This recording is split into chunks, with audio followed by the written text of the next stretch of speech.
1, 2, 3, 4. Ma petite vache a mal aux pattes. Bienvenue, mes chers auditeurs et auditrices.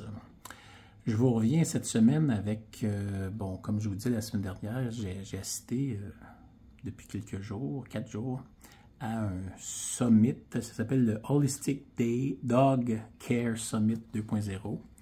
C'est en fait des vétérinaires, pas juste des vétérinaires, mais majoritairement des vétérinaires qui utilisent des moyens autres pour soigner les animaux, des moyens autres que la pharmacopée médicale connue. Des vétérinaires qui ont décroché, en fait, avec leur expérience. Des vétérinaires avec beaucoup d'expérience, puis c'était vraiment intéressant. J'ai appris beaucoup de choses. Mais je ne veux pas revenir, je ne veux pas prendre un podcast d'1 heure sur ça, parce que c'est pas l'objectif de mon truc, mais en fait, tout le monde en revenait à une conclusion. Chaque expert de son domaine, il revenait toujours en disant que finalement, les croquettes, c'est de la merde. T'sais. Les croquettes, c'est de la merde dans le sens que c'est souvent l'alimentation avec des céréales, puis avec des produits transformés, parce que les croquettes, c'est un produit transformé. La protéine là-dedans, c'est pas de la viande, là. C'est de la poudre de protéines de poulet. Puis en fait, quand on regarde les facteurs qui causent le plus de problèmes pathologiques, cancer et tout chez l'être humain, mais il y a toujours question de la nourriture transformée, là. Idéalement, les gens devraient manger des bons légumes, des trucs naturels, de la viande, tu sais. Pas des pizzas pochettes, hostie, puis des patentes hyper transformées par Kraft et tout ça, là, tu sais. Kraft n'étant pas une compagnie la pire, là, mais je veux dire, plus qu'on mange naturel, plus qu'on mange sain, plus qu'on a de chance d'être en santé, et c'est la même chose avec les animaux. Fait que, finalement, qu'importe leur expertise, là, il y en avait que c'était l'alimentation, leur expertise, mais quand même, qu'importe leur expertise, ils finissaient toujours par mentionner que la première chose à faire, c'est de nourrir votre animal de manière saine et d'arrêter de donner des croquettes, de la nourriture transformée. Fait que, puis, plusieurs d'entre eux, à ma surprise, parlaient de la nourriture cuite. Pas de la viande crue nécessairement, parce qu'il y en a que de la viande crue, c'est plus dur à digérer, ou puis une carotte crue, là, le chien va croquer ça, mais calvaire, ça va être difficile pour lui d'absorber la carotte, là. Il va en manger un petit peu de carotte de surface, mais ça va passer en fibre, ça va pas être digéré, alors qu'une carotte cuite, elle, est beaucoup plus facile à absorber. Fait.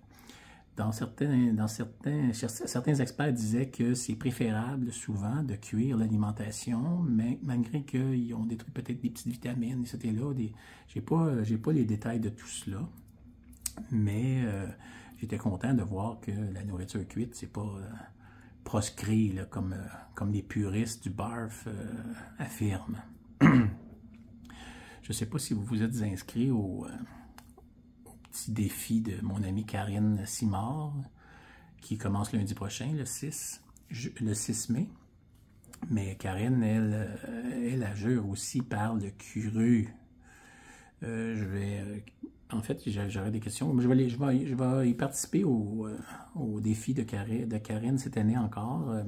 L'année passée, j'ai pas pu assister à beaucoup de ses présentations. Puis, je vais y poser des questions. Je vais poser des questions par rapport à ça, justement. Pourquoi cru incontournablement, tu sais, alors que les vétérinaires experts disent que c'est plus facile à digérer de la nourriture cuite. Tu sais. Mais c'est pas juste les experts, nous aussi, là. Je veux dire, l'espèce humaine, nous autres, on fait cuire notre bouffe. Là. Il y a une question aussi ils n'en ont pas tellement parlé, mais il y a une question aussi de la critique. Comme je disais dans certains autres podcasts, la critique qui dit que nourrir de la bouffe crue, on a tous les risques de zoonoses causées par la salmonelle, par exemple, ou des maladies qui pourraient être transmises de la viande animale, de l'animal à l'homme. Donc, en faisant cuire la nourriture, évidemment qu'on élimine ce risque-là, qui est en fait le risque qui est le plus, je dirais, dans la pensée ou dans la conscience des gens qui sont contre cette alimentation-là. Ils vont pas y aller, comme mon amie, l'ancienne présidente de l'Ordre des vétérinaires, Caroline Clisdonc, elle est contre ça, le BARF, là, à cause du risque pour la santé publique de transmission de pathologies. Mais pourquoi ne pas la faire cuire? Puis elle dit, ben oui, c'est la question, pourquoi ne pas la faire cuire? Puis finalement, la réponse de ça, on ne l'a pas, c'est pas clair. Là. Mais dans le summit dont j'ai assisté, il y en avait plusieurs qui disaient que c'était même dans certains cas, c'était préférable, surtout un vieil animal, c'est plus facile à digérer de la nourriture qui est un peu cuite que de la nourriture crue. Là. Mais un bébé, c'est sûr qu'on peut partir les chiots au cru, là. Puis si tout va bien, on lui donne du cru toute leur vie. T'sais. Fait qu'il y avait des choses vraiment intéressantes dans ça. Il y en a un qui a nommé Igor Yarman. Lui, il est suédois. En tout cas, pas sûr qu'il est suédois, mais il est européen en tout cas. Lui, Igor, c'est un expert de pulse électromagnétique thérapie. La thérapie électromagnétique pour des pathologies, l'arthrite, différentes douleurs, puis tout ça. Puis moi, c'est drôle, je me suis jamais spécialisé là-dedans. Je n'ai pas acheté de machine, mais je savais que c'était intéressant, ce domaine-là. J'ai une expérience personnelle que j'ai vécue personnellement. Pour faire une joke comme Yvon Deschamps qui... Mais mais j'ai une expérience que j'ai vécue quand j'étais en 1985. Un moment donné, je m'en vais avec la mère de mes enfants, France. On s'en va dans une montagne, proche de Québec, là, pas loin des chutes Montmorency. Puis on est dans cette forêt-là, on dîne là, puis on était bien. Puis à un moment donné, il y avait une plante. J'ai jamais su c'était quelle plante. Mais il y avait comme une huile sur mes pantalons, des taches d'huile noire sur mes pantalons qui venaient d'une plante. Puis elle, là, elle réagit, là. Elle avait des petits pieds, France, là, elle est tout petite, elle mesure 5 pieds et 2, là. 5 pieds et 1,5, je pense. Et là, son pied était venu gros de même, là. Enflé, là, une affaire de fou. Fait que là, on va voir le médecin avec ça. Elle, ça réagit vite, là. Ça réagit comme le lendemain, ça fait ça. Et le médecin, il prescrit de la cortisone, il dit réaction inflammatoire. Cortisone, paf, ça l'augmente. Vraiment, là. Fait que là, on était à Saint-Hyacinthe à l'époque. Moi, je faisais ma médecine vétérinaire. Elle faisait une maîtrise en bactériologie là-bas. Et là, avant qu'on ait des enfants, là. Et là, on descend chez mon père à Delson, ça arrive sud, parce que j'allais le voir de temps en temps, tu sais, pendant une session. Puis c'était pendant une session universitaire. Fait que là, lui, il y a un de ses amis qui avait prêté une machine, justement, de pulse électromagnétique. C'était comme un genre d'anneau, là. On rentrait notre corps dans l'anneau, on mettait des aimants dans nos mains, là, puis on partait ça, tu sais, puis le dos, puis tout ça. C'était, j'ai pas lu là-dessus, puis fait que moi j'arrive France, j'ai dit, hey, viens ton pied, tu sais, elle pouvait même pas mettre de souliers, rien, il fallait qu'elle mette un gros bas de tricoté à la main, là, tellement que son pied était immense. Ça faisait longtemps que ça niaisait, là. Fait que là, j'ai dit, bon, on va essayer ton pied, je mets l'anneau autour de son pied, je mets les aliments dans je fais faire ça pendant une dizaine de minutes, tu sais. Mais croyez-moi pas, quelques heures après, son pied était parfait. Son pied était redevenu comme un petit pied normal de petite poupée, comme qu'elle avait, là, tu sais. Mais Carlis, j'ai dit, mais là, ça peut pas être un hasard, tu sais. J'avais trouvé ça vraiment surprenant que ce simple truc-là avait rebalancé la patente. Je sais pas comment le mécanisme d'action, eux autres, ils parlent, bon, il y a de la recherche, j'ai pas embarqué vraiment. La recherche, en fait, sur le fonctionnement cellulaire, puis le magnétisme aura une influence sur le métabolisme et tout ça. T'sais. Mais je dirais pas que c'est une science qui est très connue, là, les mécanismes d'action de ça. Mais je sais qu'il y a beaucoup de gens qui... Ben, lui, c'est un vendeur de machines. C'est sûr que quand les gens ont des intérêts économiques à nous promouvoir leur croyance ou leur connaissance, mais je pense qu'il y a un petit grain de sel.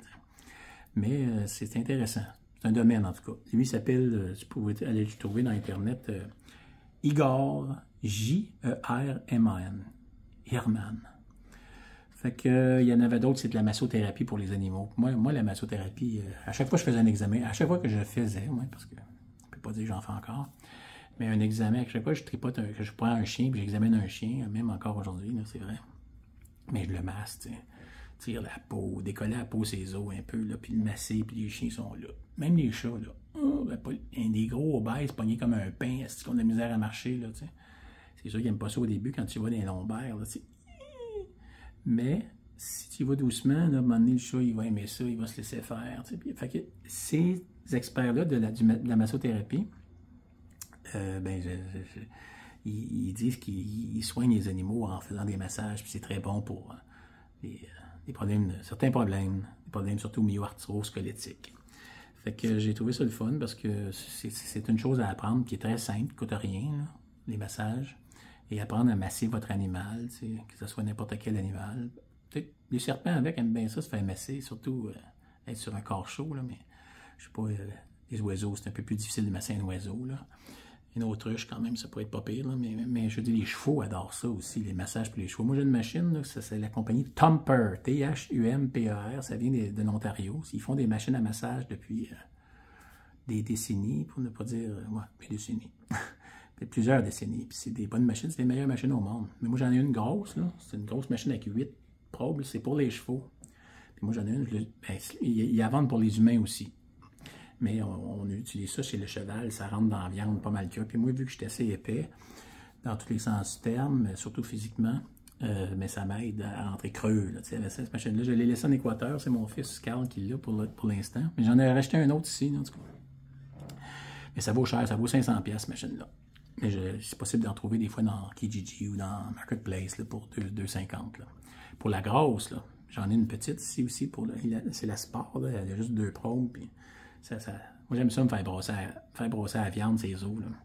Fait que le massage, bref, c'est ça ma conclusion. Le massage chez les chevaux chez les animaux, c'est très très bien des masser. Si c'est un truc que vous pouvez trouver dans Internet, là, si vous cherchez massage animal, vous allez avoir des techniques là, dans YouTube.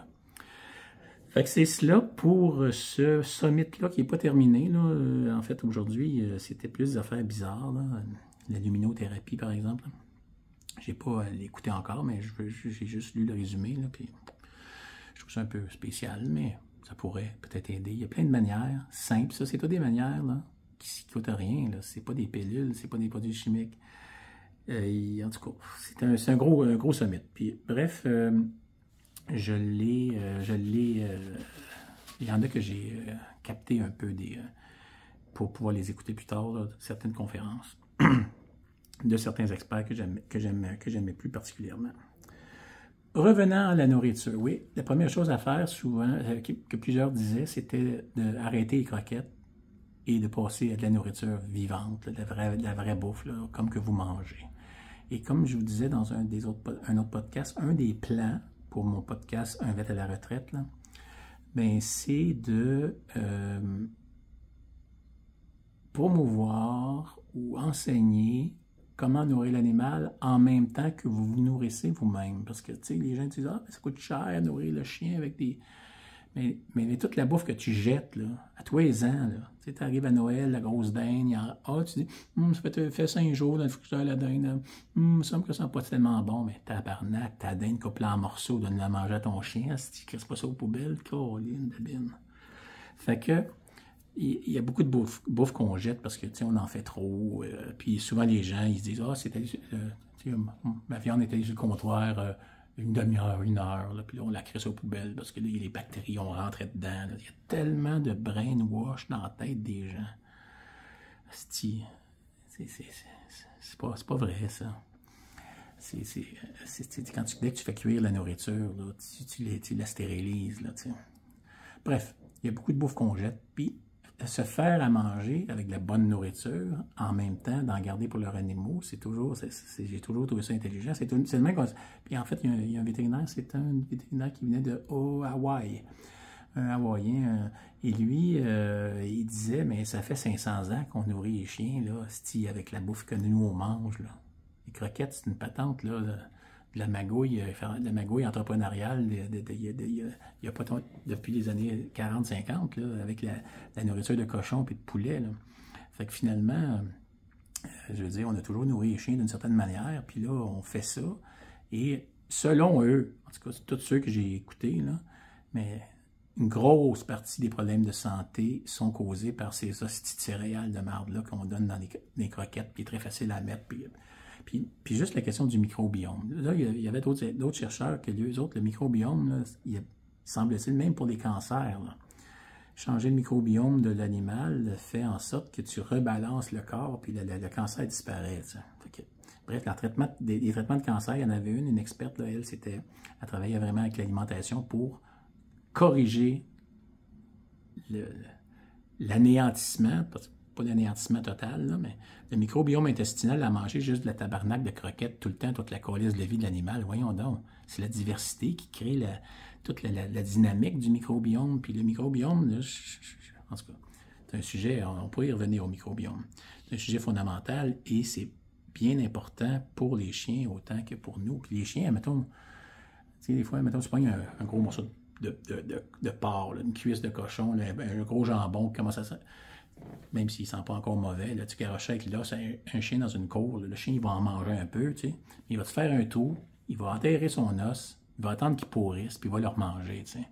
Il y a beaucoup de chercheurs qui disent que c'est parce que le faire pourrir amène des bactéries, puis le chien remange ça, premièrement la viande est digérée, hein, comme cuite, là, par la pourriture, tu sais, puis les chiens, une fois qu'ils la mangent, après 3-4 jours dans la terre ou plus, le chien, premièrement, c'est plus facile à arracher, c'est plus facile à digérer. Et là, c'est son microbiome, il est nourri par ces bactéries-là qui se sont développées dans la viande. Fait que ça, c'est une théorie qui me paraît logique. Fait que les chiens, eux autres, avec un pH de leur estomac tellement acide, tu sais, ils risquent d'attraper eux-mêmes des pathologies est moindre que d'autres espèces. Mais c'est ça, la question du microbiome, les animaux dans la nature, ils travaillent sur ça, le microbiome. Une autre affaire que j'ai déjà expliqué peut-être, mais que de certains chercheurs, mais ça c'est controversé, il y a d'autres chercheurs qui disent que c'est pas vraiment vrai, mais quand on voit dans la nature des loups attaquer un chevreuil, tu sais.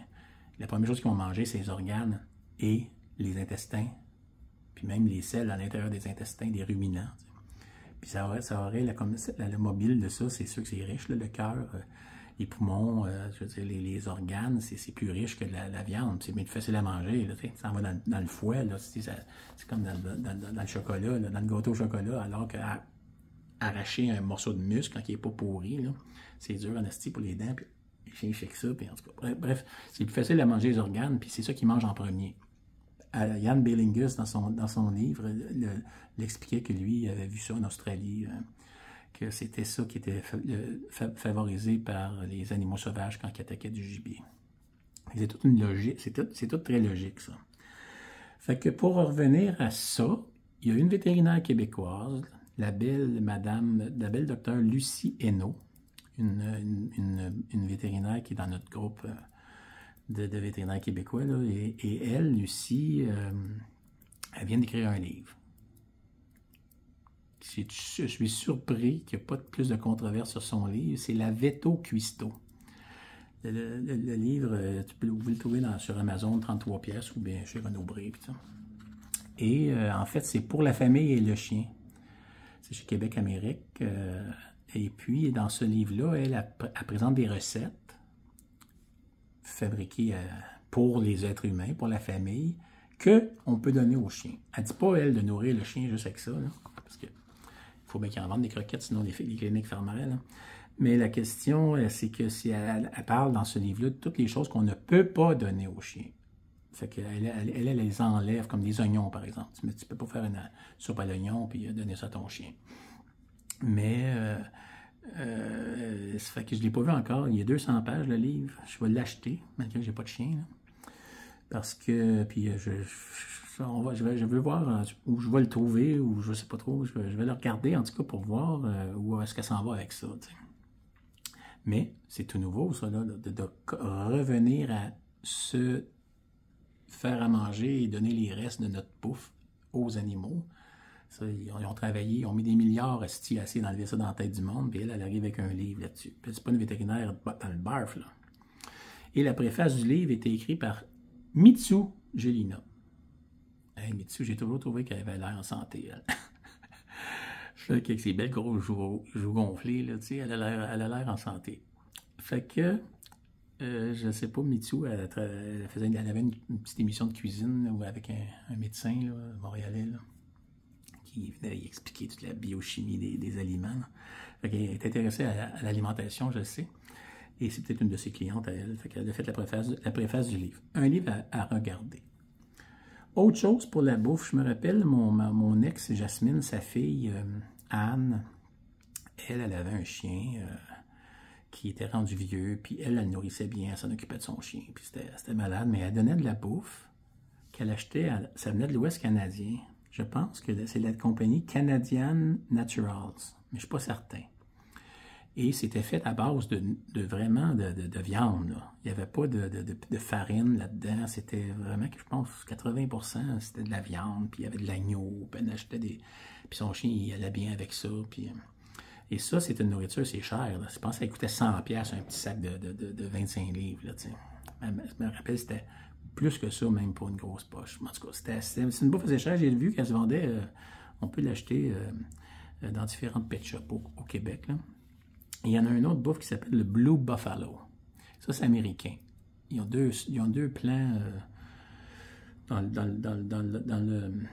l'Ouest, un peu plus dans l'Ouest américain, mais un à Cincinnati, en tout cas. Je ne sais pas trop, en Illinois, puis 2 États américains. Et là, ça aussi, c'est fait avec vraiment de la viande. Là, puis, là, ils font, eux autres, là, ils mettent pas de maïs. Ils mettent pas de maïs dedans, ils mettent pas de blé. C'est une autre science. C'est pas du barf, là. C'est quand même cuit, mais c'est de la moulée vraiment d'une autre catégorie de qualité. Bref, peut-être que les cliniques vétérinaires vendent ça, je sais pas, tu sais. Mais j'aurais plus confiance en ces nourritures-là, moi, qu'en de la nourriture remplie de céréales. À part ça, le défi commence lundi avec Karine. Karine me disait qu'elle, ses clients qui alimentent de manière naturelle leurs animaux avec de la viande crue, puis des légumes, puis des additifs et tout ça. T'sais. Ces clients-là ont bien de la misère à trouver des vétérinaires. Elle me disait, mais c'est le fun, le service vétérinaire que je référais la semaine passée. Elle m'a laissé un message, elle me disait, mais c'est le fun, puis je vais communiquer ça avec ma clientèle parce que eux autres, ils aimeraient ça trouver un vétérinaire qui soit en ligne, mais pas un vétérinaire fermé. Eux autres, ils vont voir des vétérinaires, puis ils commencent à lui expliquer comment ils nourrissent leurs animaux, puis le lien de confiance est brisé. Le vétérinaire, lui, il veut rien savoir de ça. C'est juste, ça ne leur rentre même pas dans la tête. Ils n'ont pas appris ça à l'école, puis la seule chose qu'ils savent, qu'on leur a dit, là, qu'on les a essayé de faire peur avec la salmonelle, puis de dire, mais ça, vous risquez la vie de vos enfants en nourrissant de même, ou pas trop. Fait qu'ils ont de la misère à trouver des vétérinaires qui vont être partenaires dans leur manière de prendre soin de leurs animaux. Et peut-être que par ce service-là, je vais m'informer, parce qu'elle va s'informer plus que moi, là, puis ses clients aussi, mais je vais vous revenir avec peut-être le nom de certains vétérinaires qui, eux, sont ouverts à des manières alternatives de nourrir les animaux, et de considérer les problèmes de santé. Fait que ça pourrait, si on a des noms, ça pourrait être intéressant pour vous de les avoir. Fait que je vais vous revenir avec ça. Comme je dirais, je vais y revenir. Excusez. Oui, une alternative. Fait que c'était ça que mon message la semaine, 24 minutes. Bref, le beau temps s'en vient. Là, il fait super beau. Je vais aller faire un tour de moto. Je vais aller faire des courses. Puis il faut que je descende à Saint-Philippe de la Prairie. Mes projets prochainement, ben là, je suis en train de monter une table de billard. J'ai une table de billard 4,5 par 9, là, 50 pouces de table de surface par 100 pouces, là, une grande table, super table avec 6 pattes. Je l'ai déménagé cette semaine, je m'en vais la monter. J'ai trouvé une salle à Saint-Philippe de la Prairie, grande salle immense, pour faire un petit genre de petit café là-dedans, là, puis resto, puis et la table de billard, ne serait-ce que la table de billard. Moi, j'adore le billard. Le billard, pour moi, là, c'est comme une manière de méditer. Je joue tout seul. J'aime pas ça jouer avec les autres, surtout pas avec du monde compétitif. Là. Mais j'aime ça jouer sans m'énerver. Puis je casse, puis je rentre une petite, je joue ces petites, puis après ça, je passe aux grosses. Puis... Mais je veux dire, j'adore ça, jouer. C'est comme... le billard, c'est comme... tu peux pas réfléchir, penser puis jouer. Là. Il faut vraiment un acte de concentration. Mais il y a une technique, là, il y a des méthodes, là, il y a de la loi de physique aussi pour les bandes. C'est faire un 3 bandes, il faut que tu visualises ça d'une autre manière. Puis que, moi, j'adore le billard. T'sais. Fait que là, je vais avoir une belle table d'installer, une grande, solide. Là, puis je vais faire ça cette semaine. Là, c'est toute une histoire parce que les plaques d'ardoise, là, un pouce, là, ça pèse plus que 1000 livres, mes 3 plaques d'ardoise. Fait que là, il me reste juste à aller chercher. J'ai quelqu'un avec un gros pick-up, une tonne qui va venir m'aider à déménager ça. Fait que c'est cela pour moi cette semaine. Là, je vais continuer avec la saison 2 qui n'a pas commencé encore. C'est un petit message là, juste pour mettre à jour les données. Mais je vais commencer à exploiter mon autre podcast qui va s'appeler Charles te parle, qui s'appelle comme ça déjà. Et je vais commencer à mettre du contenu qui vont parler de poésie, de piano, aussi mes tubular bells, là, mes carillons que je fabrique avec des tubes de cuivre. J'en ai installé plusieurs. Là. Je vais vous les montrer. J'en ai de différentes notes. Là. Ils ont 3 pieds de long, des tubes 1,5 pouce, 2 pouces de diamètre. Puis, les sons sont... Je les ai testés. C'est vraiment... C'est capoté, ça. C'est une science. Je vais en parler là-dedans, parler de l'ébénisterie, mes différents projets. Des trucs que j'ai développés, là, des trucs personnels, ne serait-ce que pour faire la vaisselle sans gaspiller d'eau puis contaminer l'environnement avec trop de savon, notamment. Bon, c'est pas mal, on va juste y aller comme ça pour tout de suite, et puis je vous reviens avec ça. Je vais en parler sur ce site-là, mais je vais partir à un autre podcast, là, puis ça va être une autre clientèle. Fait que si vous avez des questions, puis ceux qui vont participer au challenge, au défi de Karine, mais j'aimerais ça le savoir, puis j'aimerais savoir vos feedbacks. J'ai vu que plusieurs personnes avaient liké ça. Fait que je vais assister, puis ce serait le fun qu'on puisse, s'il y avait des questions, qu'on puisse les poser, puis peut-être je ferai un podcast prochainement, après le défi, avec Karine elle-même, puis approfondir certains thèmes qu'elle va avoir discuté cette semaine avec sa nouvelle cohorte de membres. Donc, c'était ça pour cette semaine. C'était Charles Marsan en direct de Saint-Jean sur le Richelieu. Je pense toujours à Saint-Charles. Pas parce que je me prends pour un saint. Saint-Charles, Saint-Jean sur le Richelieu. Namasté.